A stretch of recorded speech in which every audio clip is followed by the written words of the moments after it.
തിരുവമ്പാടിയുടെ മഠത്തിൽ വരവ് പഞ്ചവാദ്യം ദേവസ്വം മഠത്തിൽ സമാപിച്ചു. പാറമേക്കാവിൽ എഴുന്നള്ളത്ത് തുടങ്ങിയിരിക്കുകയാണിപ്പോൾ. കിഴക്കൂട്ട് അനിയന്മാരാരുടെ പ്രാമാണിത്വത്തിലാണ് ഇലഞ്ഞിത്തറമേളം അല്പസമയത്തിനകം നടക്കാനിരിക്കുന്നത്.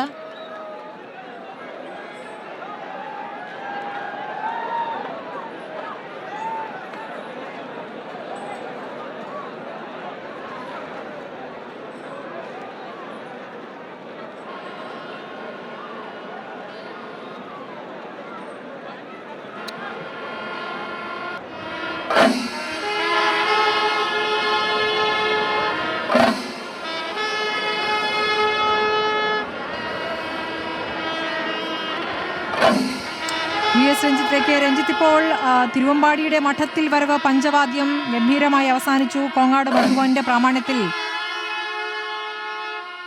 നടന്ന മഠത്തിൽ വരവ് ആസ്വാദകർക്ക് വലിയ സന്തോഷം നൽകിയതെന്നായിരുന്നു. ഇപ്പോൾ അടുത്തത് തുടങ്ങിയാണ്. ഇലഞ്ഞിത്തറമേളത്തിന് മുമ്പ് കിഴക്കൂട്ട് അനിയന്മാരാരുടെ നേതൃത്വത്തിൽ ഇലഞ്ഞിത്തറമേളം തുടങ്ങുകയായി അല്ലേ?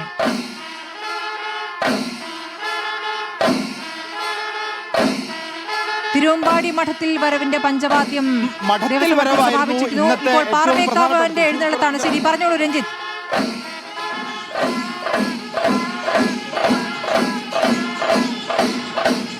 സ്മൃതി, മഠത്തിൽ വരവായിരുന്നു ഈ തൃശ്ശൂർ പൂരത്തിന് ഏറ്റവും ഗ്ലാമറസ് ആയിട്ടുള്ള ആദ്യത്തെ ഐറ്റം എന്ന് പറയുന്നത്. ആ മഠത്തിൽ വരവ് അവസാനിച്ചിരിക്കുകയാണ്.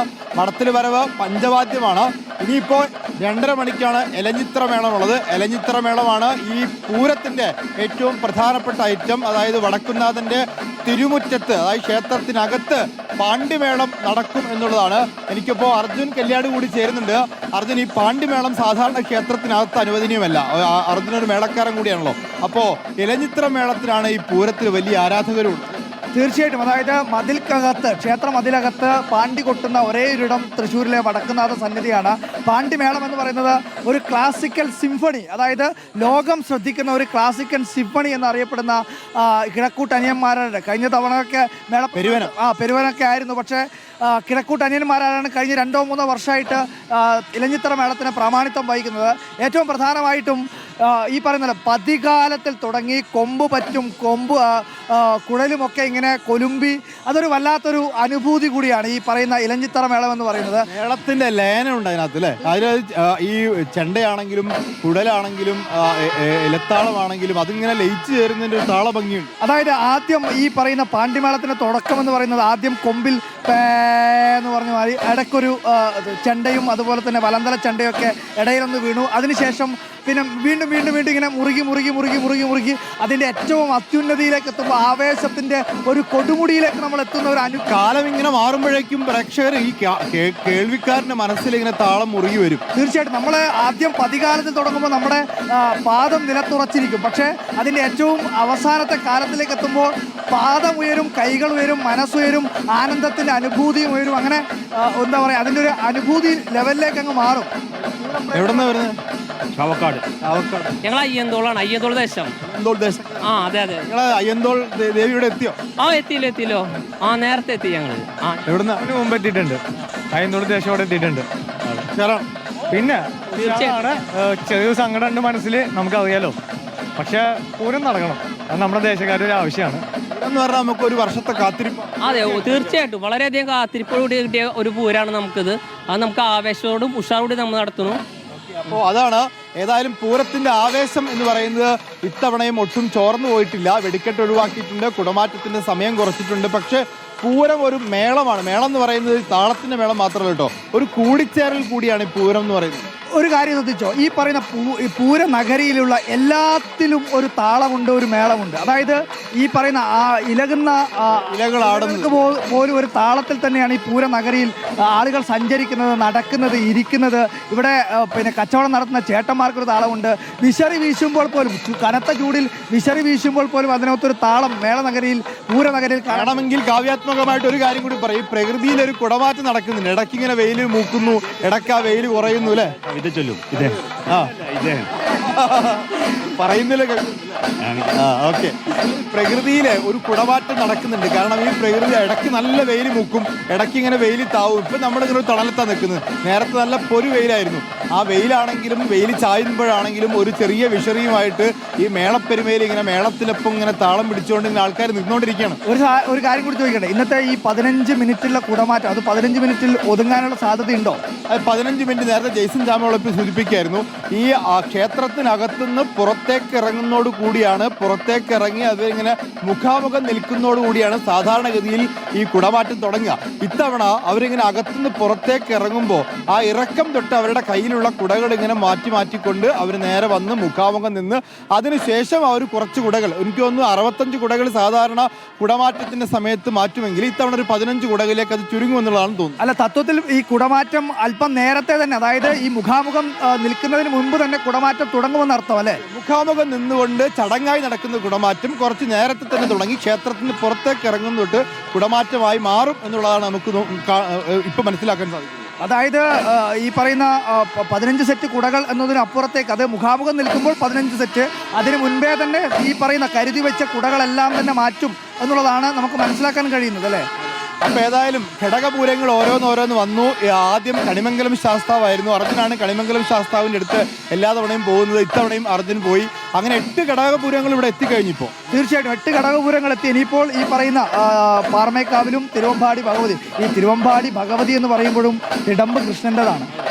കണ്ണനാണ്. തിരുവമ്പാടി കണ്ണനാണ്. അവിടുത്തെ തിരുവമ്പാടിയിലെ ക്ഷേത്രത്തിനകത്തെ തൂണിനകത്ത് ഭഗവതിയെ, കൊടുങ്ങല്ലൂർ ഭഗവതിയെ കുടിയിരുത്തിയിട്ടുണ്ട് എന്നുള്ളതാണ്. അതിൽ വരവ് പഞ്ചവായത്തിന്റെ തിമില അഴിക്കുന്നത് തിരുവമ്പാടി കണ്ണനെ തൊഴുതുകൊണ്ടാണ് ബ്രഹ്മസം നടത്തുന്നത്. പൂരം ഭഗവതിക്കാണ് എങ്കിലും പൂജകളും കാര്യങ്ങളൊക്കെ നടത്തുന്നത് കണ്ണന് വേണ്ടിയിട്ടാണ്. അതായത് അങ്ങനെയുള്ള ഒരുപാട് പ്രത്യേകതകളും ചടങ്ങുകളും ആചാരപരമായിട്ട് ഈ പറയുന്ന പുറത്തെ ആവേശവും വർണ്ണപ്പകിട്ടും വലിയ പൂരാവേശവും ഒക്കെ ഉണ്ടെങ്കിൽ ഇതിൻ്റെ ഭാഗമായിട്ട് ആചാരപരമായ അനുഷ്ഠാനപരമായ ഒരുപാട് കാര്യങ്ങൾ, അതായത് 100 കൂട്ടം കാര്യങ്ങൾ ഇതിൻ്റെ പുറകിൽ നടക്കുന്നു എന്നതും വളരെ പ്രധാനമായി നമ്മൾ കാണേണ്ടതാണ്. അതായത് ഈ ആചാരപ്പെരുമയുള്ളത് കൊണ്ടാണ് തൃശ്ശൂർ പൂരം മാറ്റിവെക്കാനും പറ്റാത്തത്. നമ്മൾ വലിയ ആഘോഷമായിട്ട് പറയുന്നില്ലെങ്കിൽ കൂടി ഇതിൻ്റെ ഒരു ആചാരപ്പെരുമയുണ്ട്, ചരിത്രപരമായ പെരുമയുണ്ട്. ഇപ്പോൾ ശക്തൻ തമ്പുരാൻ തുടങ്ങിയെന്ന് പറയുമ്പോൾ ആറാട്ടുപുഴ പൂരത്തിന് പകരമായിട്ട് തൃശ്ശൂരിൻ നഗരത്തിൽ വടക്കുന്നാഥൻ്റെ മുറ്റത്തൊരു പൂരമൊരുക്കാൻ വേണ്ടി തീരുമാനിക്കുമ്പോൾ ആ പൂരത്തിനൊരു ചരിത്രപരമായിട്ടൊരു സാധ്യത അല്ലെങ്കിൽ സാധുത അദ്ദേഹം ഒരുക്കി വെക്കുന്നുണ്ട്. വടക്കുന്നാഥൻ്റെ മണ്ണിലേക്ക് 8 ക്ഷേത്രങ്ങളെ 8 ഘടകപൂരങ്ങളെ കൊണ്ടുവരുമ്പോൾ അത് ആരൊക്കെ വേണമെന്ന് നിശ്ചയിച്ചുകൊണ്ട് അങ്ങനെ ആ 8 പൂരങ്ങൾ എത്തുന്നതിനും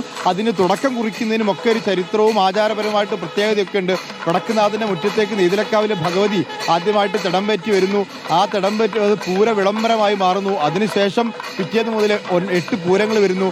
അതിലാദ്യം വരുന്നത് കണിമംഗലം ശാസ്താവാണ്. അല്ല, 8 ഘടകപൂരങ്ങൾക്കും കൃത്യമായ ചിട്ടയോടുകൂടി, അതായത് കണിമംഗല ശാസ്താവ് രാവിലെ വരുമ്പോൾ കഴിഞ്ഞ ദിവസം, അതായത് പൂര ദിവസത്തിൻ്റെ തലേ ദിവസം നെയ്തലക്കാവിലമ്മ തുറന്നിട്ട തെക്കേ ഗോപുര നടവഴിയാണ് കണിമംഗല ശാസ്താവ് ക്ഷേത്രത്തിനകത്തേക്ക് കിടക്കുന്നത്. അതൊരു പ്രത്യേകതയാണ്. കണിമംഗല ശാസ്താവ് മാത്രമാണ് തെക്കേ ഗോപുര നടവഴി മതിലകത്തേക്ക് കടക്കുന്ന ഒരു പൂരമുള്ളൂ. ഒരേ ഒരു പൂരം അത് മാത്രമാണ്. ശാസ്താവാണെങ്കിലും ബൃഹസ്പതിയുടെ സ്ഥാനം, ബൃഹസ്പതിന് വ്യാഴമാണ്. ദേവഗുരുവാണ്. ദേവഗുരു സങ്കല്പത്തിലുള്ളത് കൊണ്ട് തന്നെ ഈ ക്ഷേത്രത്തിനകത്ത് വടക്കുന്നാഥനെ പ്രദക്ഷിണം വെക്കുകയോ വണങ്ങുകയോ ചെയ്യാതെയാണ് ഈ പറയുന്ന കണിമംഗല ശാസ്താവിൻ്റെ പൂരം സമാപിക്കുന്നത്. അതും ഓരോ തരത്തിലും, അതായത് ക്ഷേത്രത്തിനകത്തേക്ക് വരുമ്പോൾ, അതായത് കണിമംഗല ശാസ്താവ് രാവിലെ ഒരാനയുടെ പുറത്ത്, അതായത് ഒറ്റ ആനയായാണ് ഈ പറയുന്ന ക്ഷേത്രത്തിന് വരും. പിന്നെ അത് കുളശ്ശേരി ക്ഷേത്രത്തിൽ എത്തുമ്പോൾ ആനയുടെ എണ്ണം 5 ആയി. പിന്നീട് അത് സ്വരാജ് റൗണ്ടിലേക്ക് എത്തുമ്പോൾ 9 ആനകളായി. പിന്നീട് മേളത്തിനകത്ത് പ്രത്യേകതയുണ്ട്. ആദ്യം ഈ പറയുന്ന പാണ്ടി ചെമ്പട മേളത്തിലാണ് കുളശ്ശേരി ക്ഷേത്രത്തിൽ മേളം തുടങ്ങുന്നത്. അതിനു മുമ്പ് നാദസ്വരത്തിൻ്റെ അകമ്പടിയോടുകൂടിയാണ് വന്നത്. കുളശ്ശേരി ക്ഷേത്രത്തിൽ നിന്ന് ചെമ്പട കൊട്ടി ആ കലാശം കഴിഞ്ഞതിന് ശേഷം പിന്നീട് പാണ്ടി മേളത്തിലേക്ക് മാറും. അത് നടപാണ്ടിയാണ് ഈ സ്വരാജ് റൗണ്ടിലേക്ക് എത്തുന്നവരെ കിട്ടുക. പിന്നീട് അത് മാറി മേളം ഓരോ തരത്തിൽ കലാശിച്ച് തെക്കേ ഗോപുര നടയിലേക്ക് എത്തുമ്പോഴേക്കും ഈ പറയുന്ന പാണ്ടിമേളം അതിൻ്റെ പരിസമാപ്തിയിലേക്ക് എത്തും. പിന്നീട് ക്ഷേത്ര മതിലകത്തേക്ക് എത്തുമ്പോൾ അത് ചെമ്പട അതിൻ്റെ ഏറ്റവും അത്യുന്നതയിലേക്ക് എത്തി ആവേശത്തിലേക്ക് മാറും. പിന്നീട് പുറത്തേക്ക് ഇറങ്ങി പടിഞ്ഞാറേ നടയിൽ പഞ്ചാരി മേളം കൊട്ടും. അങ്ങനെ മേളത്തിനകത്ത് വരുന്ന ആനകളുടെ എണ്ണത്തിനകത്ത് പിടിക്കുന്ന കുടകൾ എണ്ണത്തിനനുസരിച്ച്, അല്ലെങ്കിൽ അതിലൊക്കെ ഓരോ പ്രത്യേകതകളുള്ള പൂരം കൂടിയാണ്. തൃശ്ശൂർകാർക്ക് ഇതൊക്കെ കൃത്യമായി, തൃശ്ശൂർകാർക്കല്ല എല്ലാവർക്കും അറിയാം, വരുന്നവർക്കൊക്കെ അറിയാലോ. ഞാൻ ഇവിടെ ഉള്ള തന്നെയാ. ഞാൻ പ്രത്യേകത പൂരം എന്ന് പറഞ്ഞു കഴിഞ്ഞാൽ എല്ലാ വർഷവും ഞാൻ വരുന്നു. ഞാൻ എറണാകുളം.